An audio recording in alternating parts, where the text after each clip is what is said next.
La femme qui a donné le nom de Monica était la directrice de l'orphelinat où la jeune fille a grandi. Elle a dit que ce nom appartenait à une princesse célèbre. D'une certaine manière, pour Monica, son nom était précieux et elle l'adorait. Comme Monica était une orpheline ronde, elle ne connaissait pas son nom de famille. La directrice de l'orphelinat a donné à tous ses enfants le même nom de famille, Orphan.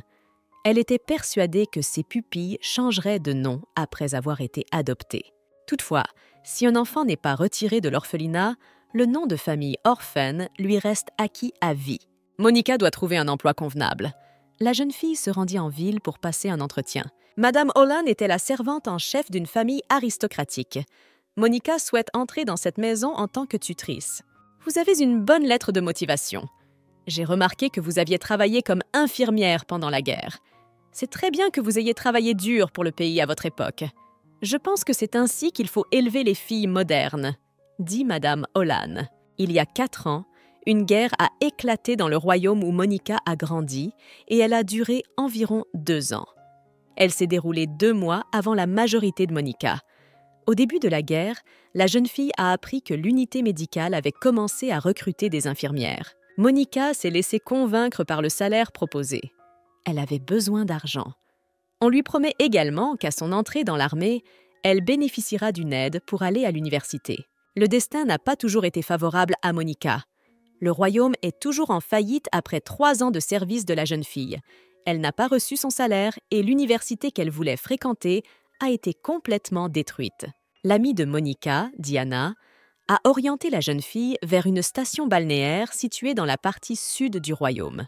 Là, il était possible d'obtenir un emploi de précepteur pour les enfants de familles aristocratiques. Le salaire promettait d'être bon. Je te présenterai demain au chef de famille, et si tout se passe bien, tu pourras commencer à travailler tout de suite. J'ai une question à vous poser. Vous êtes orphelin? Ai-je bien compris? Demande Madame Holland. Monica acquiesce en silence. Elle n'aimait pas parler de ce sujet.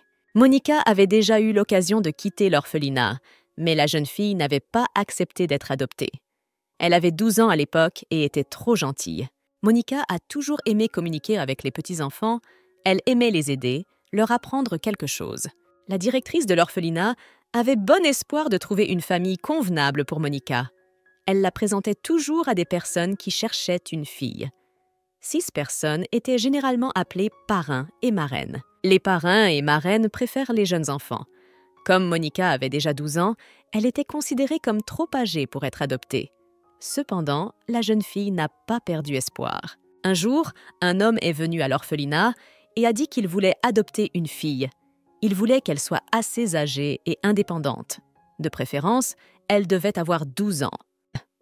Vous voyez, ma femme a fait une fausse couche il y a 12 ans. Alors elle veut un enfant de cet âge. Je veux aussi qu'elle ait des cheveux noirs, dit l'homme à la directrice de l'orphelinat. Nous avons une enfant dans notre orphelinat qui serait parfaite pour vous. Elle s'appelle Monica, elle vous plaira, s'exclame la directrice. Monica avait une amie proche qui s'appelait Lizzie. Lorsque la jeune fille apprit que Monica allait être adoptée, elle pleura toute la nuit. Lizzie a supplié son amie de lui laisser une place. Monica n'était pas sûre que la directrice l'autoriserait à céder sa place. « Je vais te faire la chose suivante. Quand la voiture viendra te chercher demain, tu n'auras plus qu'à t'asseoir. Lorsque la voiture viendra te chercher demain, quelqu'un distraira la directrice pendant un moment et je m'assiérai à ta place.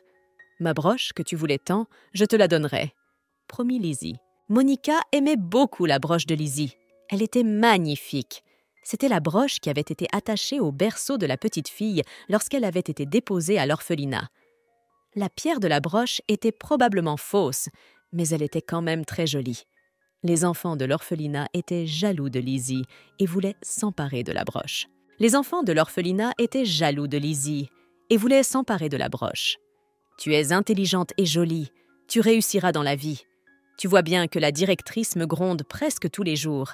Elle me traite de fille stupide et inutile. Je n'aurai pas d'autre chance, » dit Lizzie en laissant tomber ses larmes. « Tout le monde t'aime. Au contraire, les gens me repoussent. J'aimerais être comme toi. Peut-être que Lizzie a raison et que j'aurai vraiment une autre chance. Mais est-ce que cela revient à échanger une broche contre une adoption? » Mais si Lizzie reste ici, elle continuera à se faire gronder, se dit Monica. Le lendemain, les filles mettent leur plan à exécution. Lizzie partit dans sa nouvelle famille et Monica resta à l'orphelinat. La directrice est très en colère. Elle appela Monica une dernière fois et lui donna même quelques coups de canne. La directrice interdit à la jeune fille de quitter sa chambre. Lorsque Monica a eu 18 ans, elle a quitté l'orphelinat. L'enfant vraiment intelligente était Lizzie. Elle s'est révélée rusée et m'a habilement manipulée. Mais je n'ai pas besoin de penser à cela. Je dois me concentrer sur des choses plus importantes. Madame Holland a dit que je devais enseigner aux garçons, se dit Monica. Le futur tuteur de Monica est le plus jeune enfant de la famille. Il était tardif et avait une santé fragile. Les parents du garçon voulaient que le tuteur le surveille. Pour cela, ils lui ont promis un bon salaire. Les domestiques doivent vivre parfaitement bien dans cette maison. Ils essaient même de ne pas tomber malades pour ne pas être mis à la porte par inadvertance. La jeune fille espérait vraiment que le poste de précepteur lui reviendrait. Monica n'a pas remarqué comment elle a atteint le port. La jeune fille est un peu perdue. Elle ne sait plus comment elle va se rendre à l'hôtel. La seule chose dont Monica se souvient est que l'hôtel se trouve près de la gare. La jeune fille commence à demander aux employés du port où se trouve la gare. Malheureusement, personne ne voulait lui répondre. Tout le monde était trop occupé. La jeune fille a vu une chapelle. Elle se souvint que cette même chapelle se trouvait près de la gare. La jeune fille décida de marcher en direction de la chapelle. Monica se précipita vers la chapelle. Soudain, elle se heurte à un homme aux cheveux blonds. « Vous allez bien, madame ?» demanda l'homme. Monica est surprise de le voir en face d'elle. Monica a rencontré Saul pour la première fois sur le champ de bataille. Il a été amené à l'hôpital dans un très mauvais état. Il avait été blessé par des éclats de verre. La plaque d'identification de l'homme ayant été brisée, Monica pouvait à peine lire son nom. Saul. Monica a soigné Saul pendant plusieurs semaines. Il lui a fallu beaucoup de temps pour se rétablir. La jeune fille aimait bien Saul. Il avait une apparence assez séduisante. Au bout de 2 mois, Saul est enfin revenu à lui. Monica en était très heureuse, mais la joie n'a pas duré longtemps. Peu après le réveil de Saul, le royaume annonce sa défaite. Les infirmières raccompagnent les blessés sans plus de regrets. Lorsque Monica arrive dans la chambre de Saul, celle-ci est vide. Saul est resté sans voix. Pendant que Monica s'occupait de lui, il n'a pas dit un mot. Saul a quitté la chambre d'hôpital si rapidement que la jeune fille n'a même pas eu le temps de lui enlever tous les bandages. « Saul, c'est ton nom, n'est-ce pas? C'est moi, Monica. Tu te souviens de moi? Tu étais allongée dans notre hôpital. J'ai cru que je ne te reverrais jamais. Comment allez-vous? » Monica demande à l'homme qui se tient devant elle. « Je suis désolée, mais je ne sais pas de quoi vous parlez. Je ne m'appelle pas Saul. » L'homme lui répond. « Peut-être que j'ai fait une erreur. Ils se ressemblent, » pense Monica. L'homme qui se tenait devant Monica avait de beaux yeux bleus. Comme la jeune fille n'avait pas complètement enlevé les bandages du soldat blessé, elle n'avait jamais vu la couleur des yeux de Saul. « Désolée, » marmonne Monica. « Ce n'est pas grave, tu n'as rien à changer. Il y a vraiment beaucoup de gens semblables dans le monde. » L'homme s'inclina. Monica remarqua qu'il avait une bonne posture. Il plaça sa main droite derrière sa taille. C'était l'étiquette du Royaume du Sud. « Je m'appelle Louis Verfeuille. Je crois que j'ai l'air de quelqu'un que vous connaissez. »« Encore une fois, je m'excuse. Je me suis vraiment trompée de nom, » dit Monica. La jeune fille n'a pas entendu le chariot se précipiter vers elle. Lui saisit le bras de la jeune fille et la tire vers lui. Le chariot passa en grondant. « Tout va bien? Tu n'as pas fait d'erreur ?» demande Louis à la jeune fille. « Je vais bien, merci pour ton aide. » marmonne Monica en se reculant sur le côté. « C'est étrange de rencontrer une dame dans un endroit comme celui-ci. Serais-tu perdue par hasard ?» demande Louis. Monica lui avoua qu'elle cherchait un hôtel près de la gare. « Je vois, si cela ne vous dérange pas, je peux vous emmener à la place d'argent. C'est comme ça qu'on appelle la place devant la gare, » dit Louis. « Laissez-moi vous aider. » Louis prend la valise de la jeune fille dans ses mains. « Je suis content de vous rencontrer. Quel est ton nom ?» demande Louis. Monica lui dit son nom. Louis explique à la jeune fille qu'il habite non loin de la capitale. Il était venu en ville pour retrouver des gens qu'il connaissait.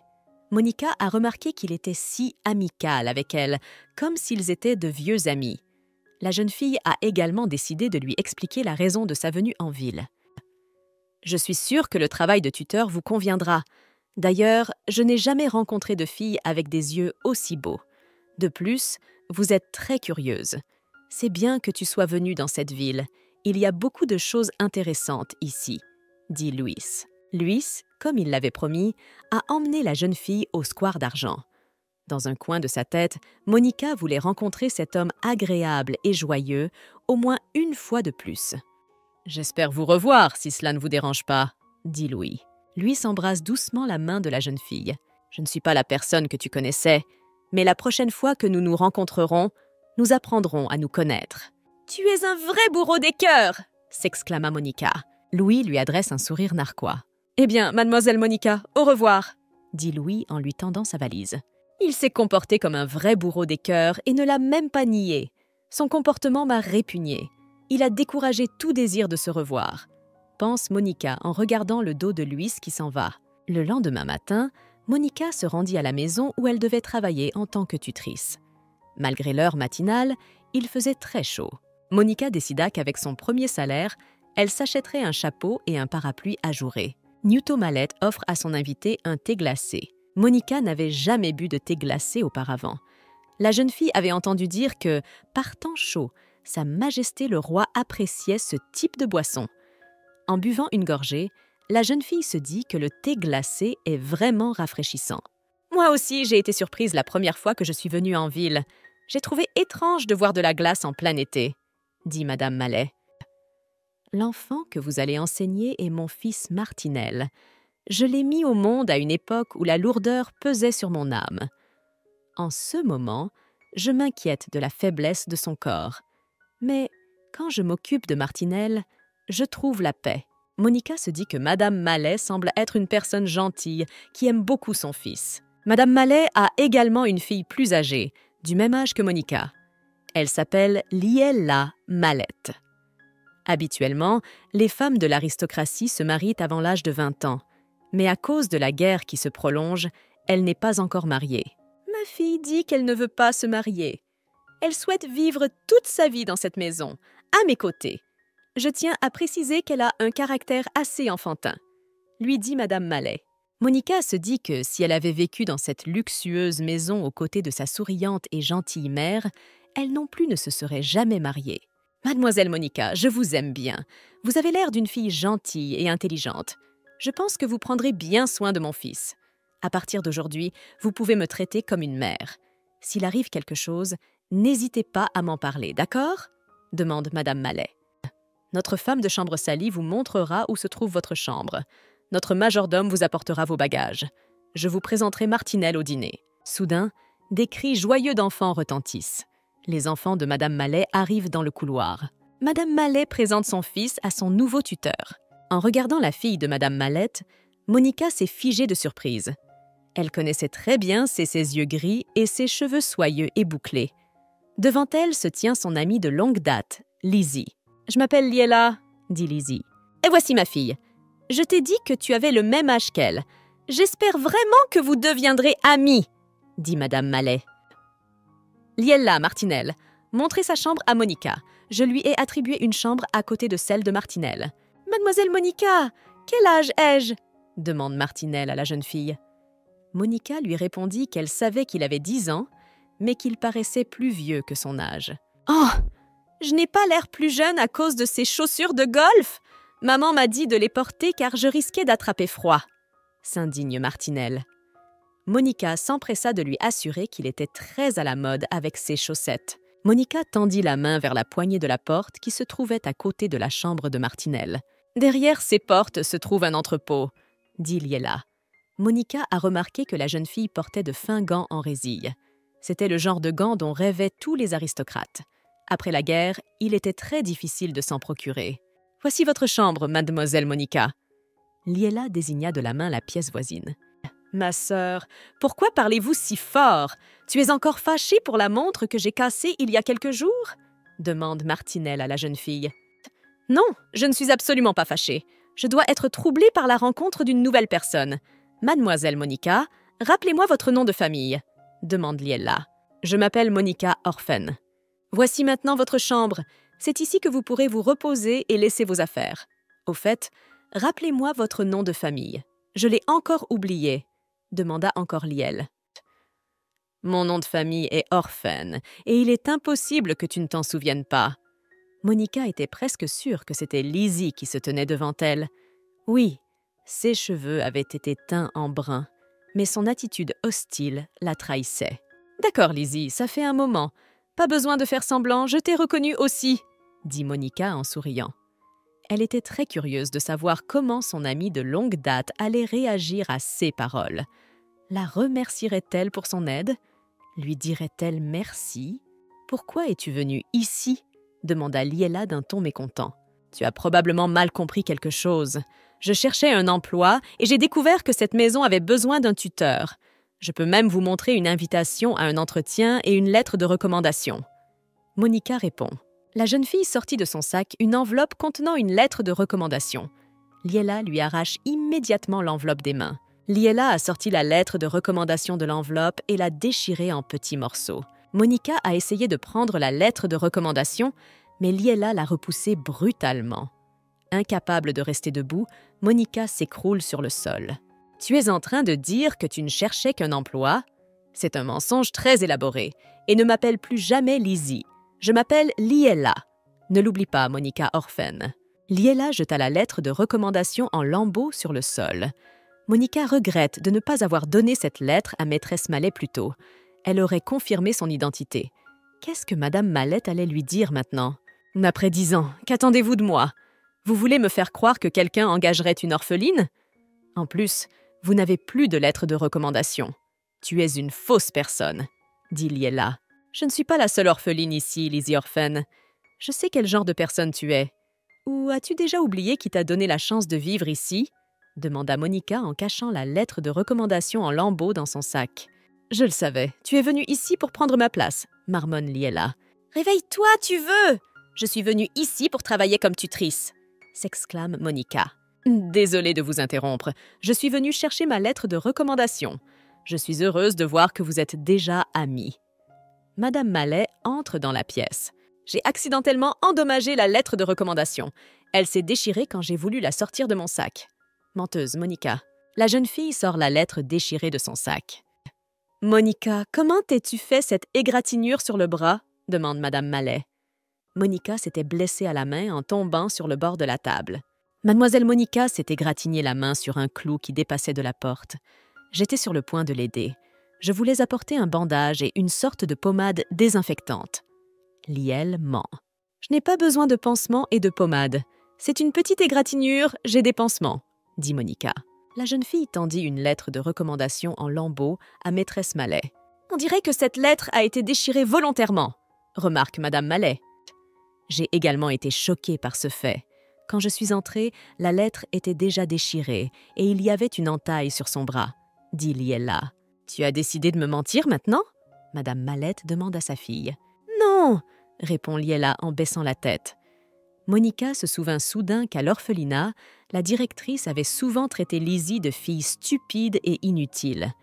Lorsqu'elle avait été grondée, Lizzie s'était également accrochée à sa robe, comme elle le faisait maintenant. « Chère fille, souviens-toi que maman est difficile à tromper.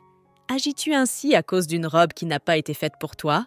demande Madame Mallet. « Je suis un peu perdue. Tout m'est venu à l'esprit. Au début, cette robe... Et puis Monica est tombée et j'ai dû la rattraper. C'est là qu'elle s'est égratigné le bras. » Marmonne Liela. « Je veux vraiment porter la plus belle robe pour que Lord Sullivan tombe amoureux de moi. J'ai lu récemment l'histoire d'une fille qui a failli s'emmêler dans l'ourlet de sa robe, mais le duc Nord l'a rattrapée et est immédiatement tombé amoureux. J'aimerais qu'il en soit de même pour moi. Je rêve de trébucher devant Lord Sullivan et qu'il me ramasse. En me regardant dans les yeux, il comprendra instantanément que je suis sa seule et unique personne. Il ne tardera pas à me demander en mariage. « Comme tu es romantique et rusée après tout », dit Madame Mallet en riant aux éclats. « D'accord. Puisque la lettre de recommandation est cassée, il n'y a rien à faire. Oublions cela. J'espère que Mademoiselle Monica appréciera son séjour parmi nous. » Alors que Madame Mallet et Liela quittent la pièce, Monica s'enfonce avec fatigue dans le canapé. La journée lui a semblé interminable, trop d'événements se sont produits. La jeune fille est épuisée sur le plan émotionnel. Liela, sérieusement, raconte-moi ce qui s'est passé. Madame Mallet demande à sa fille. D'après ce que tu as dit, je comprends que tu as vu que mademoiselle Monica avait des problèmes. Alors pourquoi ne l'as-tu pas aidée? Et elle n'a pas pu déchirer la lettre toute seule. Elle avait manifestement quelqu'un pour l'aider. Peut-être que mademoiselle Monica ne l'a pas fait exprès. D'ailleurs, il me semble que Martinel l'a aidée. Si ce n'est pas lui, pourquoi était-il assis dans sa chambre? Demanda Liela d'un ton pensif. Tu penses que c'est ton frère qui l'a fait? Je ne manquerai pas de lui poser la question. Au fait, j'espère que tu t'entends bien avec mademoiselle Monica, dit madame Mallet à sa fille. Monica, pourras-tu commencer les cours avec Martinel dès demain? Demande madame Mallet pendant le dîner. Monica acquiesce. Je peux te parler des préférences de Marty? Demande Liela à sa mère. Je peux le faire moi-même, je suis un adulte, s'exclame Martinel. Ils s'entendent bien même s'il y a une grande différence d'âge, dit madame Mallet à Monica.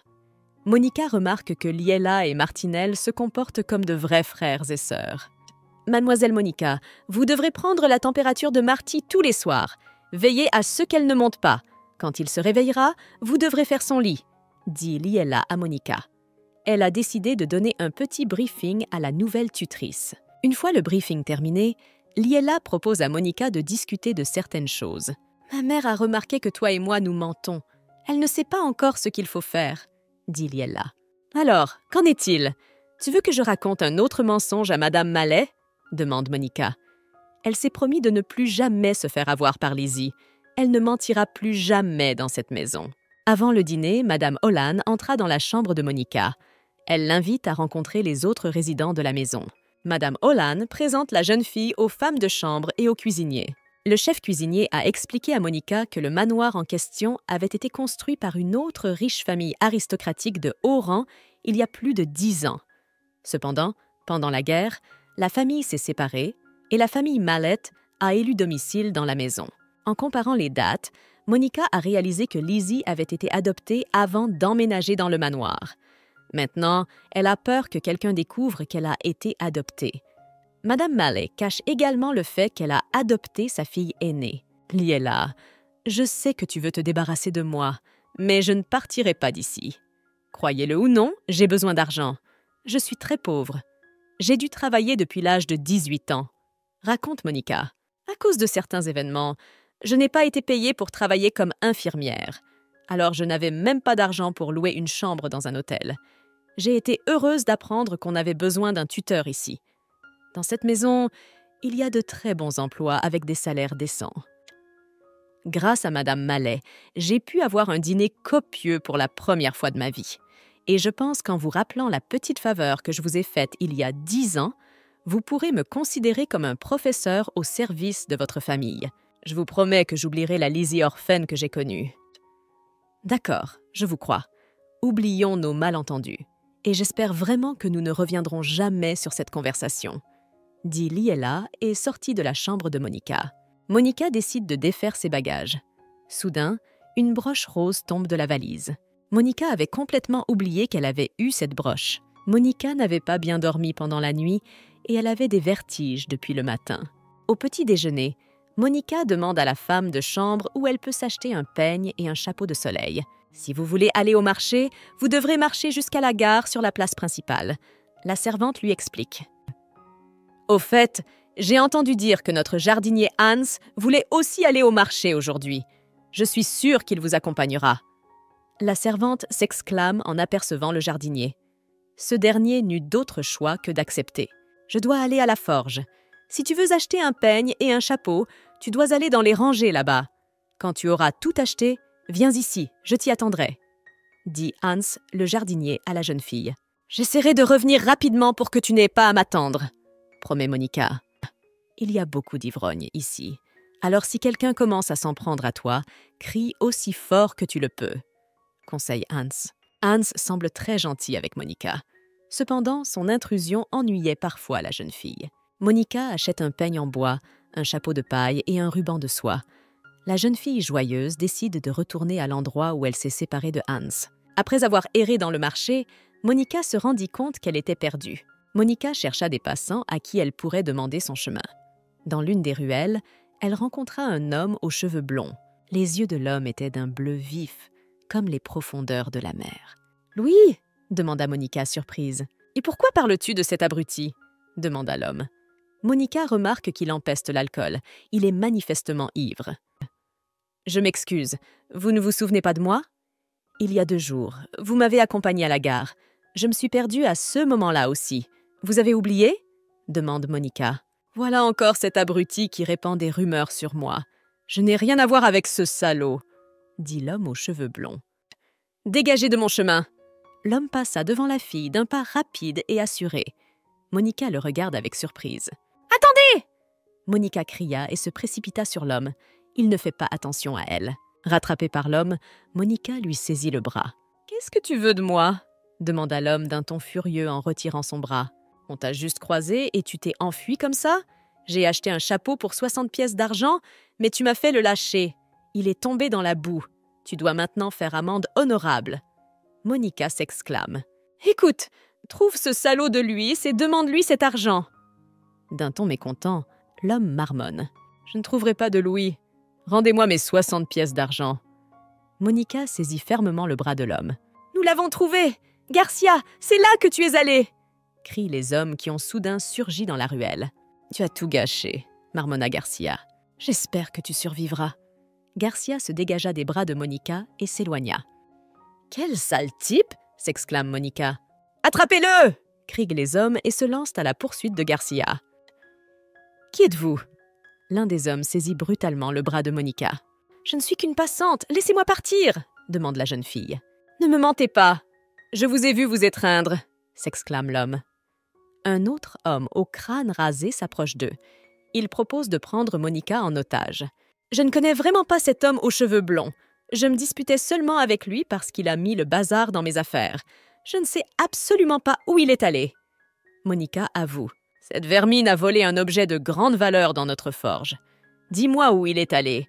Tu n'es pas resté cloîtré avec lui pour rien. Tu es bien sa maîtresse. » Les hommes crient. Le plus maigre des deux saisit même Monica par les cheveux. « Si tu ne nous dis pas où ton amant s'est enfui, nous te couperons en petits morceaux et nous te jetterons dans un fossé. On ne retrouvera jamais ton corps. » L'homme aux cheveux noirs l'avertit. L'homme aux cheveux noirs saisit Monica par le cou et balança sa masse sur elle. Monica s'est figée sur place, effrayée. Toute sa vie défila devant ses yeux. « Hé, les fous! Laissez-la partir! Elle n'a rien à voir avec ça !» Garcia surgit de nulle part et s'exclama. « Si tu t'appelles Garcia et pas Luis, alors toi et moi, on ne se connaît même pas. Explique à ces gens que je ne suis qu'une passante, » demande Monica. « Donne-nous ce que tu as volé et nous ne toucherons pas à cette fille, » promet l'homme aux cheveux noirs. « Arrêtez vos conneries !» s'écrie Garcia en s'élançant vers la foule d'hommes armés. D'un coup de poing, Garcia fait tomber l'homme au crâne rasé. « Lâchez-la vite !» demande Garcia à l'homme à la masse. « Donne-moi d'abord ce que tu as volé !» demande l'homme. D'un coup de poing, Garcia assomme l'homme à la masse. En tombant, l'homme a frappé Monica. Incapable de rester debout, elle tomba sur le dos, se cognant douloureusement la tête contre le mur. « Et ça va ?» demande Garcia à Monica. Monica pleure doucement. « Je me suis encore trompée. Je pensais que Luis se tenait devant moi. J'ai été attaquée par des bandits à cause de cet homme. Je me suis aussi cogné la tête et j'ai des vertiges depuis ce matin, » se dit la jeune fille. « Et pourquoi pleures-tu? C'est parce que tu as eu peur ?» Garcia s'accroupit à côté de la jeune fille qui pleure. « Je m'excuse, » marmonne Garcia. Il aide la jeune fille à se relever. En se levant, Monica remarqua que l'ourlet de sa robe ressemblait à des haillons pathétiques. Elle aimait vraiment cette robe. Elle se promenait avec depuis plus de 5 ans maintenant. « Laissez-moi tranquille, tu as gâché ma robe. De plus, mon nouveau chapeau de paille avec son ruban de soie est couvert de boue. As-tu vraiment l'intention de me gâcher la vie ?» demande Monica d'un ton furieux. « Folle! Fais-moi vite amende honorable !» hurla la jeune fille. « Tu veux que je t'achète une nouvelle robe ?» clarifie Garcia. « C'est la seule robe que je porte pour travailler. Tu devras aussi me rembourser le ruban de soie et le chapeau qui ont été abîmés, » répond Monica. Soudain, l'homme aux cheveux noirs gémit doucement. Monica se rendit compte que cela pouvait être dangereux. Il fallait qu'il sorte d'ici et le plus vite possible. Cet événement rappelle à Monica une situation qui s'est produite il y a des années à l'orphelinat. Une brute y avait vécu pendant un certain temps. C'était une vraie brute. Un jour, Il a tout simplement disparu. Monica était très curieuse de savoir s'il avait été adopté ou s'il s'était enfui tout seul. « Tu as une sacrée queue de cheval », remarque Garcia. « Ne m'appelle pas comme ça, c'est désobligeant », Monica grommelle. « Je t'appelle comme ça simplement à cause de la queue de cheval que tu avais jusqu'à récemment. Ou devrais-je te renommer Algue ?» demande Garcia. « Il n'y a pas de quoi en faire une affaire d'État. Je t'ai sauvée après tout !» Garcia prend doucement la main de la jeune fille. « Tu ne me réponds pas. Tu dois me rembourser pour tous les dégâts, » dit Monica. « D'accord, je ferai ce que tu as dit, mais d'abord… » Garcia emmène la fille à la fontaine. Garcia lave la saleté de la main blessée de la jeune fille. « C'est très joli ici, assieds-toi près de la fontaine » demande Garcia. Monica s'assit silencieusement à côté de lui. Garcia remarqua que le genou de la jeune fille était brisé. Garcia arrache le bord de sa chemise et l'imbibe d'eau. Il commence à essuyer doucement les blessures de la jeune fille. « Je vais mettre un bandage sur ta jambe qui ne sera pas trop serré. Je te promets que ça ne te fera pas mal. » J'aimerais pouvoir dire que ce n'était pas la faute de cet homme, mais ce n'était pas le sien. Cependant, il est quand même revenu me chercher pour me sauver. Maintenant, je dois être plus prudente et faire attention dans la rue, se dit Monica. Ah, je suis heureuse que nous ne soyons pas en guerre. Si j'étais un soldat blessé, il ne pourrait pas s'occuper aussi bien de moi. Contre toute attente, Garcia dit « Oui, beaucoup de soldats blessés sont venus nous voir pendant la guerre. Parfois, nous étions tellement occupés que nous ne pouvions pas leur accorder assez de temps. Mais comment sait-il cela? A-t-il vraiment servi, lui aussi ?» Monica réfléchit. « Pourquoi es-tu soudainement silencieuse? Quelque chose ne va pas ?» demande Garcia. « Tu connais Luis ?» demande la jeune fille. Garcia et Luis se ressemblaient tellement qu'on aurait dit des jumeaux. Ils avaient même la même cicatrice sous l'œil droit. « Si tu continues à parler de ce garçon, je m'en vais. Il a dit qu'il ne pouvait pas travailler à cause de moi. Oublions-le. J'ai un peu d'argent sur moi, allons t'acheter une robe, » suggéra Garcia. Monica lève les yeux vers l'horloge qui orne la tour. Elle n'avait absolument pas le temps de choisir une robe. Elle devait se précipiter chez son apprenti. « Quand est-ce qu'on se retrouve la prochaine fois ?» demanda Garcia. « Le samedi midi, nous nous retrouvons ici, devant la fontaine de la place principale. Et si tu ne viens pas, je te cloue, » promet Monica et se précipite vers le manoir de la famille Mallette. « Et comment pourra-t-elle me coincer si elle ne sait même pas où j'habite? Et une fois de plus, je vais me faire harceler par cet abruti pour avoir abîmé mes vêtements. Au fait, je ne sais pas si je peux sortir samedi ?» marmonne Garcia. « Hans est une crapule des plus pénuriques, après tout. Comment a-t-il pu laisser un homme nouveau en ville se faire mettre en pièces par des ivrognes ?» s'exclame Marie, la femme de chambre. « Vous avez plus à faire avec le jeune homme aujourd'hui, n'est-ce pas? Dois-je raccommoder ta robe? C'est dommage que tu sois dans un tel état. Même si notre ville semble tranquille, il y a souvent des idiots qui se rassemblent dans les rues. Alors fais attention. » Monica a dû enfiler une robe d'hiver chaude. Elle n'a pas d'autres vêtements à sa disposition pour le moment. Elle s'est promis qu'avec son premier salaire, elle achèterait plusieurs robes à la fois. Avant son cours avec Martinelle, Monica décide de discuter avec son médecin traitant. « Je m'appelle Meckel. » En ce moment, Martinelle se lave le visage après son massage à la boue. « Et moi, je m'appelle Monica. » La jeune fille se présente et prend place sur une chaise libre. « Tu es blessée? Laissez-moi regarder votre blessure, » demande le médecin. Monica accepte volontiers. La jeune fille remarque que le médecin utilise des analgésiques coûteux. « Et comment savez-vous combien ils coûtent ?» demande le médecin. Monica lui avoue qu'elle a travaillé comme infirmière à l'hôpital d'Arbida pendant la guerre. « Je voulais aussi travailler dans cet hôpital, mais ils m'ont envoyé sur le front pour distribuer des pilules vertes à tout le monde, » raconte le médecin. Monica sait que les pilules vertes sont des médicaments qui provoquent des troubles mentaux. J'aimerais admettre que ce médicament a eu des effets différents sur de nombreuses personnes. Certaines personnes ont dit qu'elles se sentaient mieux lorsqu'elles prenaient les pilules vertes. D'autres sont devenues folles et se sont suicidées. Le médecin l'admet. Monica range les morceaux de la chemise de Garcia dans sa poche. Elle se sentait mal de les avoir jetés. Quoi qu'il en soit, ces pilules m'ont été apportées personnellement par les infirmières de votre hôpital. Je les ai données à des gens et je ne sais pas ce qui s'est passé ensuite. Ce que je sais, c'est qu'un tel acte est trop stupide pour un médecin qui se respecte. « Monsieur Meckel, Que puis-je faire pour Martinelle ?» demande Monica. « Il a besoin d'air frais et d'un peu d'exercice. Il devrait sortir au moins 2 fois par jour pour se promener dans le jardin et respecter son programme de médicaments. Essayez de ne rien lui interdire. » Le médecin conseille. Son corps est trop faible, sa température augmente à chaque mauvaise émotion. Et les mauvaises émotions sont un poison pour CS enfants. Lorsque la température du corps augmente, les cellules nerveuses peuvent mourir. Prenez ce médicament. Utilisez-le quand le petit maître est blessé. Monsieur Meckel tente une petite fiole rouge à la jeune fille. Mademoiselle Monica, quand êtes-vous arrivée ici? Avez-vous déjà déjeuné aujourd'hui? J'aimerais beaucoup dîner avec vous. Et qu'est-ce que vous avez à la jambe? Vous êtes-vous blessée? S'exclame Martinelle. Je me suis accidentellement blessé le pied en marchant, avoue Monica. Eh bien, allons nous promener dans le jardin avant nos leçons, propose la jeune fille à son élève. Martinelle accepte immédiatement. Écoute, tu es déjà allé au port? J'ai remarqué que les marins portaient les mêmes pantalons courts que toi, dit Monica. Et où se trouve ce port? Maintenant, j'ai envie d'y aller aussi, répond Martinelle. C'est un peu dangereux là-bas. Tu pourras y aller quand tu seras plus âgé. Tu vois, je me suis fait mal aux genoux en trébuchant. Il y a beaucoup de trottoirs et d'autres surfaces inégales dans le port. Les petits-enfants peuvent facilement s'y blesser les pieds, explique Monica. Je veux te dire un grand secret. Quand je serai grande, je veux épouser mon amie Violette. Elle a 2 ans de plus que moi. Violette lit beaucoup de livres, alors je pense qu'elle est intelligente. Elle est aussi très jolie. Martinelle avoue. Les Goldfield ne nous traitent pas très bien, mais j'espère qu'ils me laisseront quand même épouser Violette. Quand ma sœur épousera le fils de la famille Sullivan, j'épouserai à mon tour la fille de la famille Goldfield. Remarquant sa sœur dans le jardin, Martinelle la salue joyeusement. « Marty, fais attention, au séas où tu trébucherais !»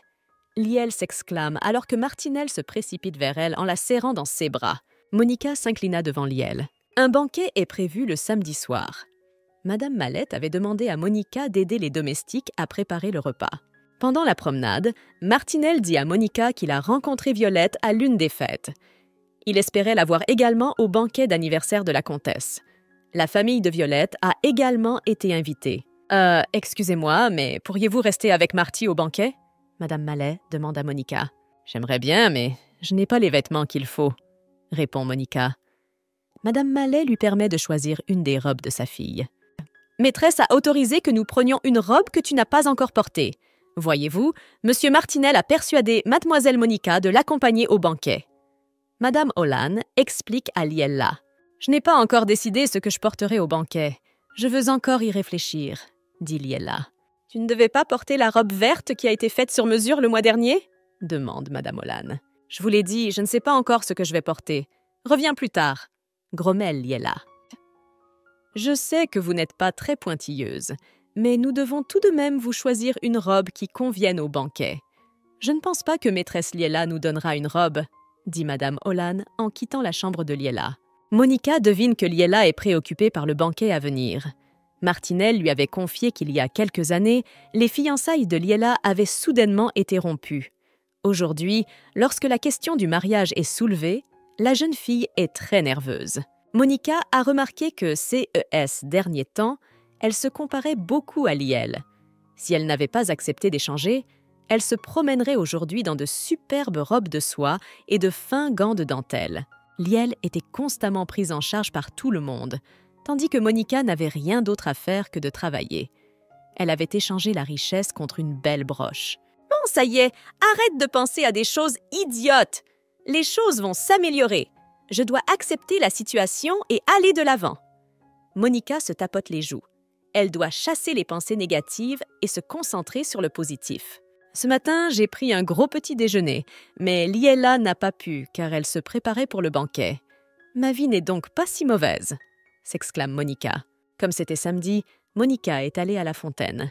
Un Louis souriant s'est approché de Monica. « Comment allez-vous? Ça fait longtemps qu'on ne t'a pas vue. » Louis embrasse la main de la jeune fille. « Où est Garcia? » demande Monica. « Tu parles de l'homme avec qui tu as rendez-vous ici ?» lui précise.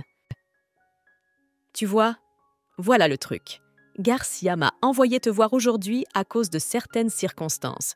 Pour être honnête, je ne savais même pas que vous étiez la belle dame. » Comme je connais déjà bien ton ami Garcia et que nous nous tutoyons, je te suggère de laisser tomber les formalités, dit Monica. Veux-tu vraiment communiquer avec moi en me tutoyant? Vous m'avez blessée au plus profond de moi-même. Bien sûr, je suis d'accord. Je paierai ta robe, ton chapeau et ton ruban. Louis promit. Mais passons tout de suite un accord avec toi. Si tu m'ennuies avec ton comportement, je partirai immédiatement, avertit Monica. Dis-moi ce que tu n'aimes pas dans mon comportement et j'y remédierai aussi, s'exclame Louis. Lui conduit la jeune fille dans la boutique la plus chère de la ville. Les robes y étaient si chères que seuls les aristocrates pouvaient se les offrir. « Moni, laisse-moi te choisir une robe !» demanda Louis. La jeune fille fut légèrement surprise. Personne ne l'avait jamais appelée Moni auparavant. « Je tiens à vous rappeler que cette boutique est très chère. J'avais l'habitude d'acheter toutes mes robes au marché. Je ne vais pas accepter un cadeau aussi cher de votre part. » Monica dit en chuchotant. « Garcia a dû être grossier avec toi, n'est-ce pas? Je sais qu'il t'a traité de queue de cheval et qu'il t'a même blessé. Alors accepte une robe de ma part pour t'excuser de l'impolitesse de Garcia, » demande Louis. « D'accord. Mais à partir de maintenant, ne m'appelle plus jamais Moni. Je n'aime pas ça, » dit Monica. « D'accord, mon amour, je ne t'appellerai plus jamais comme ça, » promet Louis. Ces paroles font rougir Monica. Monica et Louis avaient des goûts complètement différents. Louis préférait les robes brillantes et luxuriantes, tandis que Monica aimait les robes grises et modestes. « Mon amour, ne prends pas cette robe grise. Tu auras l'air d'une souris avec. » Louis s'exclame alors que la jeune fille prend la robe grise dans ses mains. « Regarde cette robe, elle te va à ravir, elle te va à ravir. » Louis tend à la jeune fille une robe luxuriante de couleur claire. « Mon amour, et c'est là, cette robe est assortie à vos beaux cheveux et à vos yeux émeraudes. » Monica a accepté d'acheter la robe que Louis lui a offerte. Elle lui allait vraiment bien. Louis a tendu la robe au vendeur et lui a demandé de l'emballer. « Vous êtes un si beau couple. Vous n'êtes pas encore mariés ?»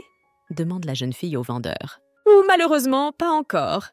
Je n'ai quitté le navire que récemment pour rejoindre la terre ferme. Mais je pense me marier bientôt, » répond Louis. Louis persuade Monica d'acheter quelques robes supplémentaires. La jeune fille est très mécontente, car elle ne sait pas quand elle pourra rendre l'argent. « Et à qui as-tu décidé de rendre l'argent ?»« J'ai déjà payé ces robes. Je dois avouer que j'ai grandi avec 3 grandes sœurs. Elles m'emmenaient à souvent faire du shopping avec elles, alors j'aime bien choisir les robes et les acheter ensuite. » Louis avoue.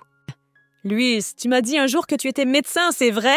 demande Monica. « Pour être plus précis, j'étais étudiant en médecine et j'ai été nommé médecin après la fin de la guerre, » répond Louis. « Et je voulais aussi entrer à l'université après la guerre, mais ça n'a pas marché. J'ai passé mon enfance dans un orphelinat. Après avoir quitté l'orphelinat, je voulais aller dans un collège de femmes, mais j'ai dû travailler comme infirmière à cause de la guerre. » Raconte Monica. « Je suis désolée, mais je dois y aller. J'ai encore beaucoup de choses à faire aujourd'hui, » dit Louis en regardant sa montre. « Mon amour, ce sera difficile pour toi de porter tout cela toute seule. Je vais appeler une calèche pour toi. » Louis décide d'accompagner la jeune fille jusqu'à la calèche. Soudain, des voix féminines se font entendre. Louis prend la main de Monica et ouvre la marche. Louis et Monica se cachèrent sous l'arcade de la maison. Monica aperçut Liela et ses amis. La jeune fille commença à deviner que c'était Louis qui se cachait d'elle. « Nous nous sommes cachés ici parce que ta petite amie était là. Si tout à coup ton ami te demande qui je suis, dis-lui que nous ne sommes que des amis, » dit Monica. « Tu m'as eu après tout, » dit Louis en riant joyeusement. « Ta copine est déjà partie, alors je vais y aller. Essaie de ne pas faire d'autres erreurs embarrassantes. Au fait, est-ce que Garcia est de la famille Werefile par hasard ?» demande Monica. « Je pense que c'est une question à laquelle il devrait répondre lui-même, » répond Louis. « Bien sûr que je veux la revoir, mais ce serait bien mieux si on ne la rencontrait jamais, » marmonne Louis en regardant la jeune fille qui s'en va. En entrant dans sa chambre, Monica vit une robe bleue sur le lit.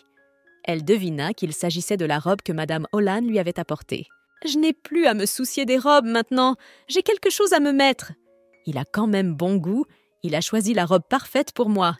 En tout cas, je lui suis reconnaissante pour son aide. » Monica marmonne en sortant une robe claire de la boîte. Et pourquoi Liela n'a-t-elle dit à personne qu'elle avait un amant? C'était la première fois que Monica assistait à un banquet aussi somptueux. Les dames présentes étaient vêtues de magnifiques robes et leurs soupirants de costumes élégants. Les tables regorgeaient de plats variés et une musique agréable était diffusée. « Je n'arrive toujours pas à croire que j'ai réussi à venir ici », se dit Monica. Un jeune homme s'approche de Monica et lui propose de danser.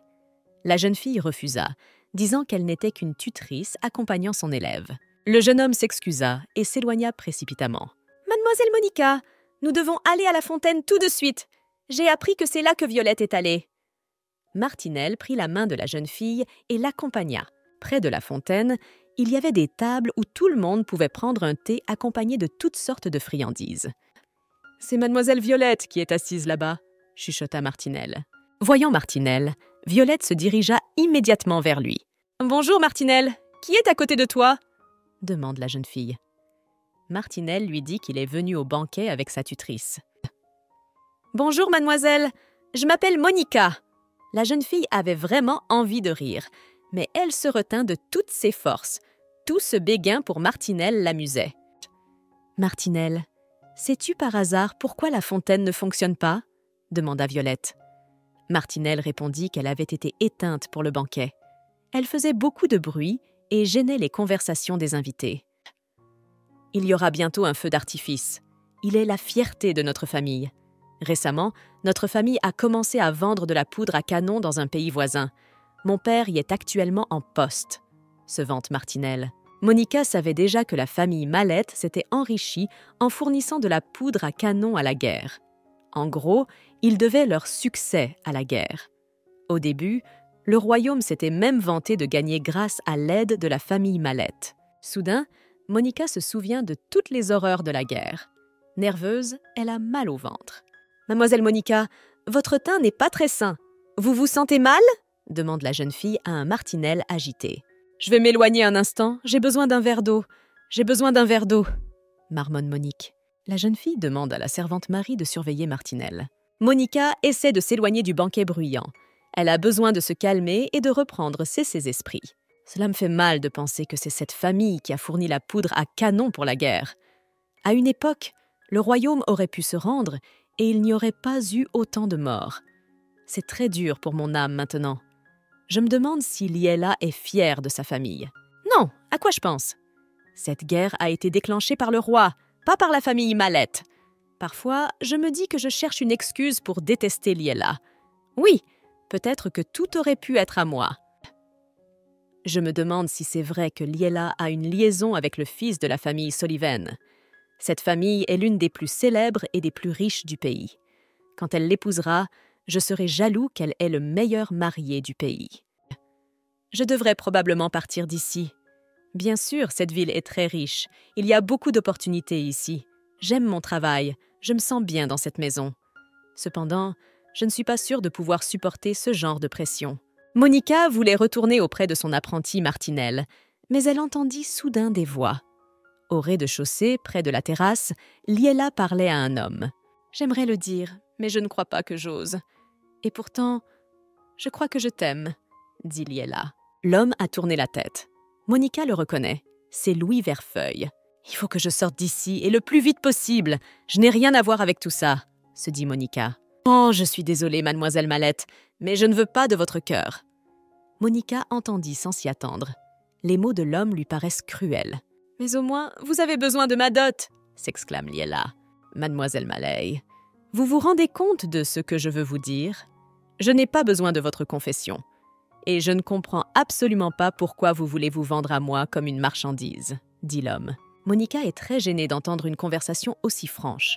Elle s'éloigne précipitamment, mais touche accidentellement une grenouille avec sa main.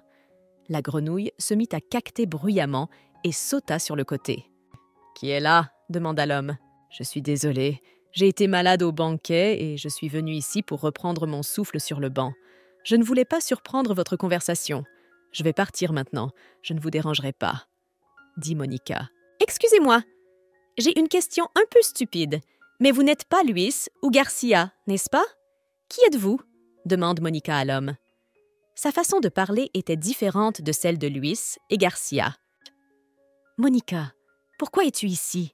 Tu ne vis pas dans notre maison pour t'occuper de Martinelle? Pourquoi te caches-tu ici comme un rat? Quel est ton plan cette fois-ci? s'exclame Liella. « Mademoiselle Mallette, il s'agit d'un malentendu. Je ne parlerai à personne de votre conversation. Je ne dirai rien, promet Monica. Mademoiselle Mallette, je vais m'en occuper. Vous n'avez pas à vous inquiéter. Laissez-moi m'en occuper seule. Je pense que ce n'est pas si mal. Il est plus facile de dire la vérité que de trouver des excuses plus tard, dit l'homme. Ce n'est pas grave, Lord Sullivan. Je vous dirai quelque chose un peu plus tard. Tu me dois de m'écouter, dit Liella. Liella passa devant Monica et lui lança un regard furieux. « Maintenant, dis-moi comment tu connais le nom de Garcia ?» demanda Monica à Lord Sullivan. « Pour être honnête, je t'ai probablement confondu avec quelqu'un d'autre. Pourriez-vous me dire votre nom ?» demande Monica. « Je m'appelle Enrique Sullivan. » L'homme se présente. 16 derniers jours, Monica avait rencontré 3 hommes aux apparences identiques. Ils ne se distinguaient pas les uns des autres. Seul le nom les distinguait les uns des autres. « Avouez-moi que vous mentez tout le temps, n'est-ce pas ?» demande Monica. « Pourquoi mentirais-je? Je t'ai dit mon vrai nom, » dit Enrique. D'après ce qu'a dit Liel, je comprends que tu t'appelles Monica et que tu es une servante de la famille Mallette. Personne ne t'a jamais dit que seuls les rats écoutent les conversations des autres? Tu as donc fait de très mauvaises choses. Dis-moi, qu'as-tu réussi à entendre? Monica remarque qu'il y a une cicatrice près de l'œil droit d'Enrique. La même cicatrice se trouvait sur le visage de Luis et Garcia. Soudain, un feu d'artifice s'est mis à scintiller. C'était vraiment magnifique. Monica a remarqué qu'Enrique s'était caché derrière une colonne. Il tremblait de tout son corps. Les bruits forts semblaient l'effrayer. « Qu'est-ce qui ne va pas? Tu as du mal à respirer? Laisse-moi t'aider, » dit Monica. La jeune fille allongea doucement Enrique sur le sol. Comme il respire difficilement, Monica dénoue sa cravate et défait les boutons supérieurs de sa chemise. Lorsque Monica travaillait comme infirmière, elle avait souvent vu ce genre de choses.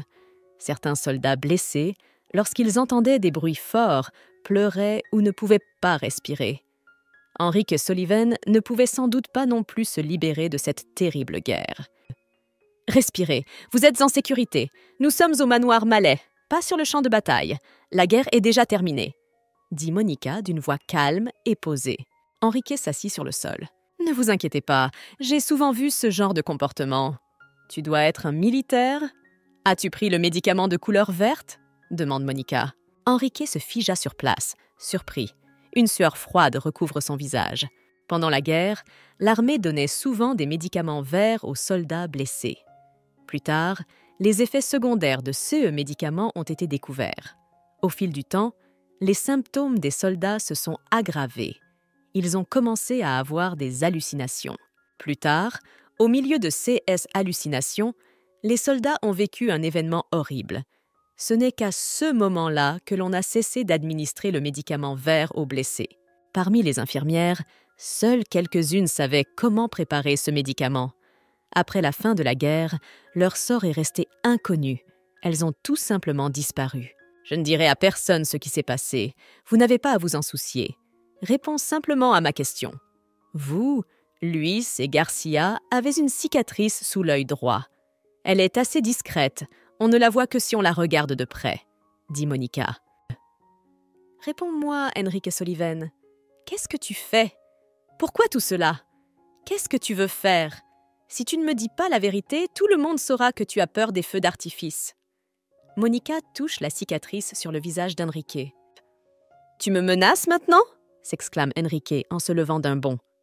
« Cette robe m'a été achetée par Louise Verfeuille, et la blessure que j'ai au genou, c'est Garcia qui me l'a faite. Et il me semble que tous ces gens, c'est toi !»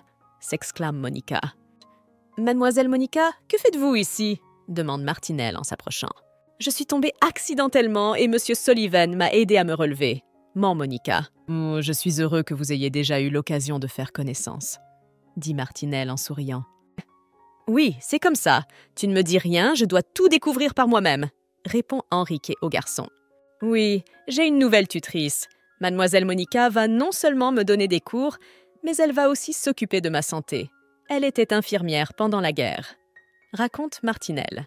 « Infirmière pendant la guerre, vous dites ?»« Mademoiselle Monica, où avez-vous travaillé exactement ?» demande Enrique à la jeune fille. « J'ai travaillé à l'hôpital d'Arbida » répond la jeune fille. En entendant les mots de la jeune fille, Enrique s'est à nouveau figé sur place, surpris. Mademoiselle Monica, venez vite avec moi. Ils sont sur le point de lancer un nouveau feu d'artifice. Vous ne verrez rien ici, je connais un meilleur endroit, dit Martinelle en tirant la jeune fille par la manche de sa robe. Monica était très curieuse de savoir qui était vraiment Enrique et pourquoi il utilisait des masques. Qu'essayait-il de faire? Pourquoi avait-il commencé tout cela? Et s'il s'agissait d'un imposteur qui se faisait passer pour le vrai Lord Sullivan? Quelqu'un sait-il à quoi ressemble vraiment Lord Sullivan? Marmonne Monica, fatiguée, en s'asseyant sur le lit. Oh, et puis il y a cette situation avec Liel. Je pensais que notre relation s'améliorait, mais maintenant elle va de nouveau me détester. La semaine passe vite. Le manoir est assez calme. Mademoiselle Monica, maîtresse Liela vous convoque dans sa chambre, dit la servante qui entra dans la pièce. Liela n'était pas seule. Enrique se tenait à côté d'elle. Monica, voici Monsieur Sullivan que vous avez rencontré au banquet. Il veut vous parler de quelque chose, dit Liela. Monica, merci d'avoir gardé mon secret cette nuit-là, dit Enrique à la jeune fille. Liela était très curieuse de savoir de quoi Enrique voulait parler avec Monica, mais malheureusement elle ne pouvait pas rester. Elle devait partir. Cette nuit-là, tu m'as dit que tu travaillais à l'hôpital Arbide. Que sais-tu de la médecine verte? Demande Enrique. Si tu en as besoin, je ne peux pas t'en préparer, répond Monica. Et je sais que ce médicament est généralement pris lorsqu'une personne est dépendante des pilules vertes. Tu sais que cette drogue est illégale, n'est-ce pas? Même s'il y a une personne dans mon entourage qui est accro aux pilules vertes, alors quoi? Demande Enrique. Monica savait que la plupart des soldats avaient été affectés par l'arrêt des médicaments verts. Ignorant les effets secondaires, ils sont devenus dépendants du médicament. Les toxicomanes ont demandé aux infirmières de leur préparer des médicaments. Le médicament préparé par les infirmières n'a fonctionné que pendant une courte période. Puis, les hallucinations sont réapparues. Les effets secondaires de ce médicament sont très importants. Alors pourquoi le cherchez-vous? Demande Monica. Mademoiselle Monica, la semaine dernière, lors du banquet, n'avez-vous pas tout vu de vos propres yeux? Enrique répondit par une question à une question. Monica vit qu'Enrique se comportait comme un soldat blessé à la guerre. Mais elle n'avait jamais pensé qu'un aristocrate pouvait aller à la guerre. En général, ce sont les roturiers qui deviennent soldats. Si les bruits forts vous effraient, vous pouvez les éviter. N'allez pas aux événements où il y a des feux d'artifice, conseille Monica. Le problème, c'est que je ne comprends même pas ce qui se passe. Si vous m'écoutez, vous voudrez peut-être m'aider, dit Enrique. Enrique était le fils de la famille Sullivan. Cette famille était responsable des troupes du royaume. Enrique était colonel. Son frère aîné est mort dans le même statut. Mademoiselle Monica, savez-vous que dans l'armée, la chose la plus importante est l'esprit d'équipe? Mais qu'en est-il si ces équipes sont au nombre de 4? Que se passerait-il si 4 d'entre elles prétendaient n'en faire qu'une? Mais n'ayez pas peur, je ne suis pas folle. Je me suis laissée tromper. J'ai peut-être l'air confus maintenant, mais résoudre ce problème n'est pas une tâche urgente. Mademoiselle Monica, répondez-moi, voulez-vous m'aider? Mais je vous ai déjà dit que la production de ce médicament a été interdite, répète Monica. Elle sait que la violation de l'interdiction est passible d'une peine de prison. Faisons l'arrangement suivant avec vous. Si vous me donnez des informations, je vous donnerai tout ce que vous voulez. Il peut s'agir d'argent, de bijoux, de maisons. Enrique propose. Je n'ai pas besoin d'argent pour le moment. Mistress Mallette me donne un bon salaire. Tout le reste, je peux me l'acheter moi-même si je le souhaite, répond Monica. Et que penses-tu de la recommandation pour l'admission à l'université, Beryl? Demanda Enrique. L'université de Beryl était l'institution qui concentrait le plus grand nombre de personnes instruites. Tous les habitants du royaume et l'aristocratie s'y pressaient. Pour entrer à l'université, il ne suffisait pas de réussir les examens d'entrée. Beryl avait besoin d'une recommandation d'une famille noble pour entrer à l'université. Sans lettre de recommandation, l'université ne l'accepterait pas. Je n'en ai jamais rêvé, car je n'ai jamais eu de telles relations.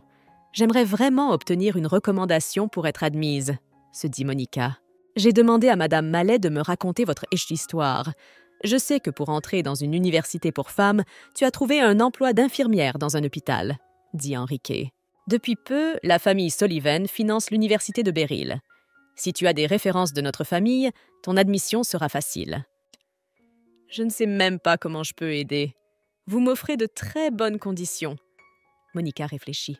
Je te promets que si tu m'aides, je t'aiderai beaucoup, Enrique le promet. « D'accord, je vais vous aider, mais je dois d'abord tout savoir sur votre état de santé, » dit Monica.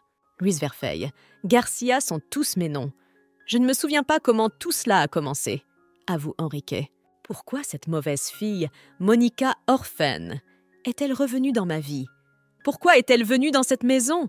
Et pourquoi est-elle venue à ce banquet? On ne peut pas se cacher d'elle. D'un ton rageur, Liel grogne. Il m'a fallu 4 jours pour mémoriser mon nouveau nom. Après cela, j'ai cru que j'étais vraiment devenue Liel la Mallette. Monica est revenue dans ma vie et j'ai eu l'impression d'être à nouveau une orpheline sans mère. Et de quoi parle cette fille à Monsieur Sullivan maintenant? Cet homme devrait m'appartenir. Tout au long de sa longue histoire, sa famille a défendu le royaume et a donc détenu 10 titres. Liela avait entendu dire que le premier fils des Sullivan, Pablo Sullivan, s'était avéré être la principale raison de la défaite pendant la guerre. Après cela, la famille s'est disloquée.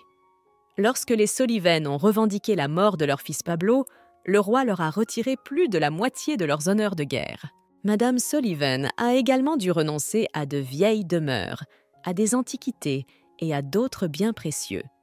Les aristocrates tournent le dos à la famille Sullivan. À ce moment-là, c'est la famille Mallette qui leur a tendu la main. Cependant, il ne s'agissait pas d'une bienveillance sincère.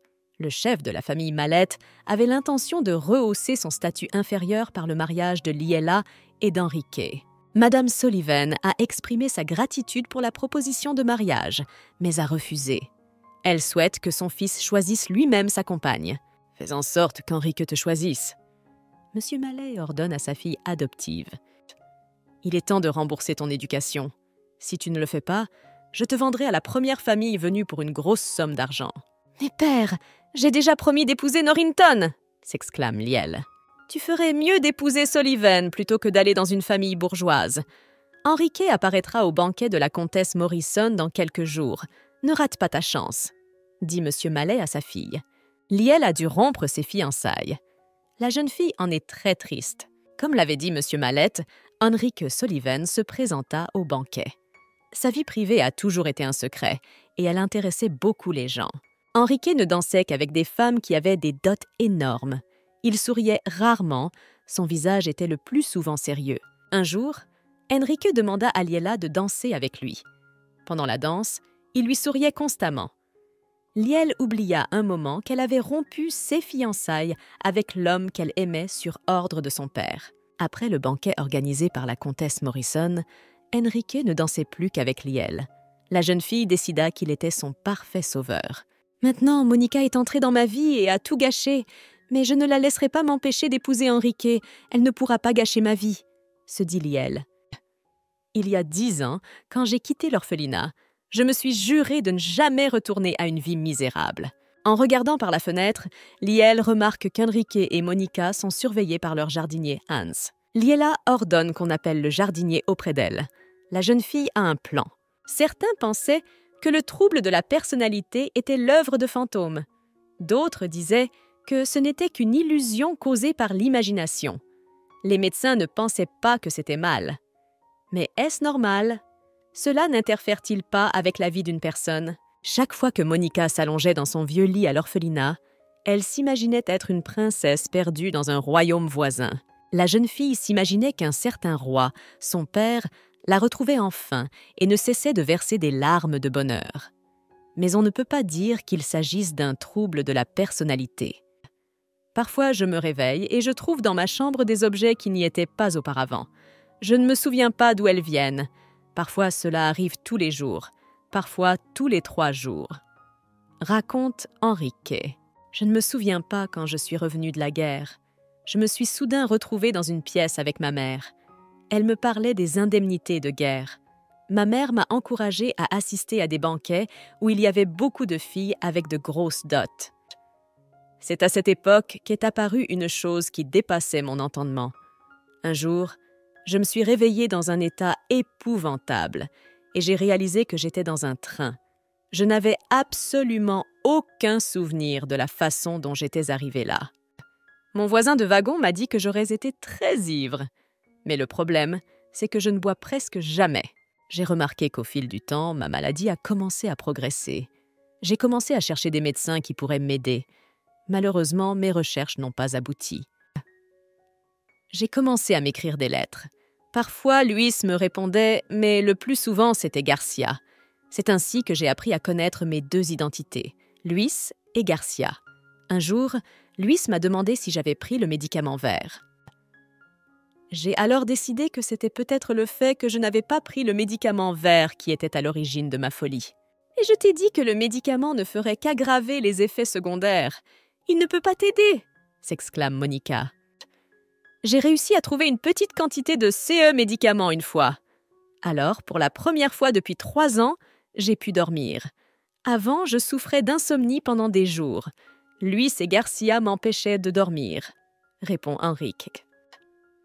Je n'ai jamais entendu dire qu'un médicament vert pouvait guérir un trouble de la personnalité. Et je suis sûre que si tu en prends pendant longtemps, ça ne finira pas bien, dit Monica.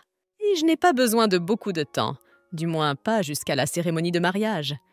D'une manière ou d'une autre, je vais devoir me marier après tout, admet Enrique. Je suis sûre qu'il méprise Liela, mais il parle encore de se marier, s'étonne Monica. Alors, qu'est-ce que tu as décidé? Tu vas m'aider?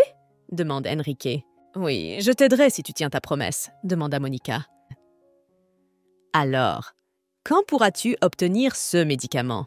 Demande Enrique à la jeune fille. Monica lui répondit qu'elle ne savait pas comment préparer le médicament, mais qu'elle pouvait contacter une personne qui savait comment le préparer. Le lendemain, au petit déjeuner, Monica regrette sa décision. Pourtant, les risques étaient très grands. Peut-être que j'étais tellement amoureuse de l'université de Beryl que je n'ai même pas pensé à prendre le médicament s'il avait déjà des effets secondaires, se dit Monica. Mademoiselle Monica, vous allez bien? Vous êtes très pâle aujourd'hui, remarque Martinelle. Monica lui raconte que la nuit précédente, elle n'a pas réussi à dormir. Ma sœur aînée a la même chose. Je lui dirai que vous n'avez pas dormi cette nuit. Peut-être qu'elle me donnera des somnifères, dit Martinelle. Il touche le front de la jeune fille pour vérifier sa température. Martinelle, est-ce vrai que ta sœur a décidé d'épouser le fils de la famille Sullivan? Demande Monica. Ils ont dansé ensemble à tous les banquets ces derniers temps. On pourrait presque dire qu'il s'agit de fiançailles. De plus, ma sœur a la plus grosse dot. C'est une mariée avantageuse. De plus, tout le monde dit que ma sœur est la plus belle, répond Martinelle. Monica était sûre que Liela ne partagerait pas ses somnifères. Elle est donc allée voir le médecin traitant de Martinelle, Meckel. Monica, souffrez-vous aussi d'insomnie? Lui demande Meckel. La jeune fille lui avoue qu'elle n'arrive pas à dormir à cause d'une forte anxiété. J'ai récemment trouvé un bon remède. Je vais vous le donner gratuitement pour que vous l'essayiez. Il s'agit d'un gaz qui fait sourire si on l'inhale profondément, dit le médecin. Non, je vais probablement refuser. Vous feriez mieux de me donner un somnifère normal, demande Monica. Meckel donne à la jeune fille un petit flacon de pilule. Monica veut essayer ce somnifère sur Enrique. S'il dormait bien la nuit, il était peu probable que Luis ou Garcia se manifestent. Le soir même, Liel se rend chez Monica. La jeune fille a frappé fort à la porte de la chambre et a demandé à entrer. Monica savait que Liel ne se laisserait pas faire et ne viendrait pas la voir. Dans l'après-midi, elle avait dit à Martinelle que Lord Sullivan avait dit que sa sœur était belle. Monica était sûre que Martinelle ne manquerait pas de le dire à Liela. « Pourquoi as-tu fermé la porte à clé? Tu as quelque chose à cacher ?» cria Liela en frappant bruyamment la porte. Monica décide de ne pas lui répondre. Lorsque Liela est finalement partie, Monica a éclaté de rire. Par ses actions, Monica voulait montrer à Liela qu'elle ne pourrait pas la briser. Monica avait vécu les horreurs de la guerre à son époque et il était difficile de l'effrayer. Le premier patient de Monica était un homme qui s'efforçait de marcher avec une jambe amputée. Son comportement était un soutien pour les autres. Cependant, il ne supportait pas ce qui s'était passé dans sa vie et, un soir, il s'est suicidé. Monica l'a trouvé. Après cela, elle n'a pas pu se débarrasser de l'odeur de la mort. À côté du lit de l'homme, Monica a trouvé un médicament vert. Son patient suivant était un homme blessé à l'œil. Les infirmières encouragent Monica à lui donner le médicament vert. La jeune fille hésite à le faire. Elle doute que le médicament puisse l'aider. L'homme blessé à l'œil souffrait constamment d'insomnie. La jeune fille décida de lui donner une décoction préparée par la directrice du refuge. Après avoir bu la décoction, L'homme s'endormit profondément. Les souvenirs de l'hôpital d'Arbide sont encore vifs, même si beaucoup de temps s'est écoulé. Comparé à cet endroit où il y avait beaucoup de sang et de cris, qu'est-ce qu'un trouble de la personnalité pour moi? Je m'en remettrai certainement. Monica s'est remonté le moral au petit matin. Je devrais peut-être aller dans la ville où vit la famille Sullivan aujourd'hui. C'est décidé, c'est ce que je vais faire. Dès que Martinelle sera endormie, j'irai directement chez les Sullivan. Par chance, Martinelle mit du temps à s'endormir. Lorsqu'il s'endormit enfin, la nuit était profonde à la fenêtre. En sortant de la maison, Monica tomba sur Hans. « Oh, tu m'as fait peur. Je souffre d'insomnie depuis quelque temps et les médicaments que le docteur Meckel m'a donnés ne m'ont pas aidé.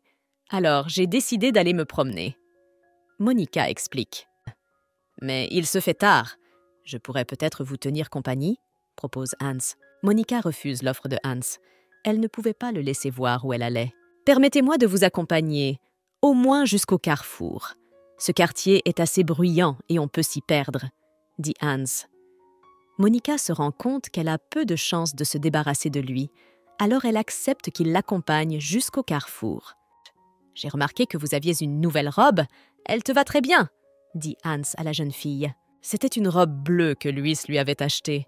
Elle l'aimait beaucoup aussi. J'observe depuis longtemps des femmes fortes comme Marie, mais c'est la première fois que je rencontre une tutrice.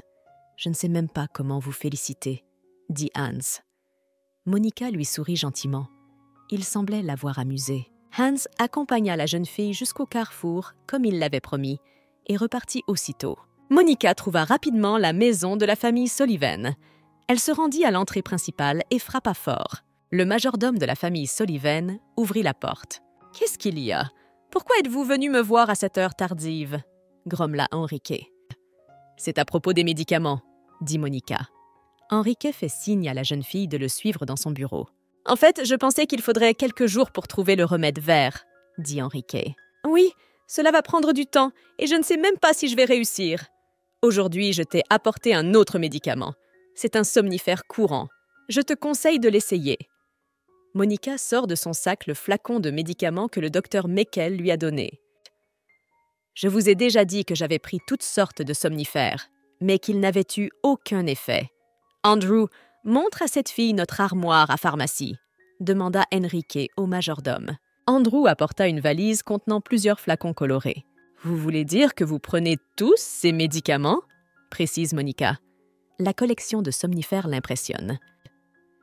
« Fais-moi voir les somnifères que tu as apportés, » demande Enrique. Monica lui tend un flacon de pilules. « J'ai essayé cela aussi, » dit Enrique après avoir étudié le flacon. « Monica Orphan, essaie de ne pas faire de bêtises. AGI's comme un homme qui ne cherche qu'à obtenir de l'argent. Produis le médicament vert pour moi et reviens ensuite. » Pourquoi suis-je déprimée? Je suis venue pour l'aider. Quel genre de comportement est-ce là? S'il veut que je l'aide, il devrait se comporter plus poliment. Cette personnalité multiple m'agace.